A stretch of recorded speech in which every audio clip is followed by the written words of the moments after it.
अस्सलाम वालेकुम वीवर्स, आप देख रहे हैं किचन विद मिसेस बिलाल 90। तो जी कैसे हैं आप? उम्मीद करती हूँ आप खैरियत से होंगे। आज हम बनाएंगे मूली वाले पराठे। मूली के अंदर कौन से मसाले जाएंगे जिससे ये बहुत करारे बनेंगे और किस तरह ये क्रिस्पी बनेंगे आज मैं आपसे शेयर करूंगी। 1 किलो हमने मूली ली है। छुरी की मदद से इसका छिलका उतार देंगे। छिलका इसका मोटा उतारना है। एक ग्रेटर की मदद से मूली को कद्दूकश कर लेंगे। मूली के अंदर कुदरती पानी बहुत ज़्यादा मौजूद होता है, ये हाथों की मदद से सारा निचोड़ लेंगे।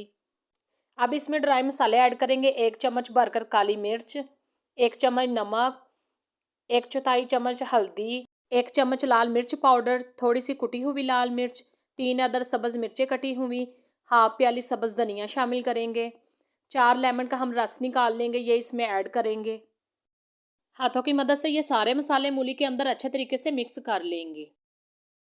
1 किलो हमने आटा लिया है, इसमें 1 चम्मच नमक डालकर गूंद लिया है। आटा नॉर्मल इसी तरह गूंदना है जैसे हम घर में रोज़ाना गूंदते हैं। इसके छोटे छोटे पेड़े बना लेंगे। तो जी सारे पेड़े हमने बना के रख लिए हैं। अब एक पेड़ा लेंगे और बेलने की मदद से इसको बेल लेंगे। ये छोटी सी गोल रोटी बन गई है, इसको उठा के साइड पे रख देंगे। इसी तरह हम दूसरा पेड़ा लेंगे, इसको भी बेलने की मदद से बेल लेंगे। दूसरे पेड़े की भी छोटी सी गोल रोटी बन गई है। फिलिंग जो हमने तैयार की है ये इसके ऊपर फैला के लगा देंगे। पहले पेड़े की जो गोल रोटी हमने बनाई थी ये इसके ऊपर रख देंगे और हाथों से किनारे आपस में अच्छे तरीके से दबा देंगे ताकि फिलिंग बाहर ना निकले। हाथों की मदद से पराठा थोड़ा सा बड़ा करेंगे। अगर आप हाथों से नहीं कर सकते तो बेलने की मदद से इसको थोड़ा सा और बेल लें। आंच हमने ऑन कर ली है, तवा हमारा गर्म हो चुका है। इसके ऊपर थोड़ा सा घी लगाएंगे ताकि पराठा इसके साथ चिपके ना, और पराठा इसके ऊपर डाल देंगे और 1 चम्मच भरकर इसके ऊपर घी लगाएंगे। ये एक तरफ से कुक हो चुका है, इसकी साइड चेंज करेंगे। दूसरी साइड पे भी थोड़ा सा घी लगाएंगे।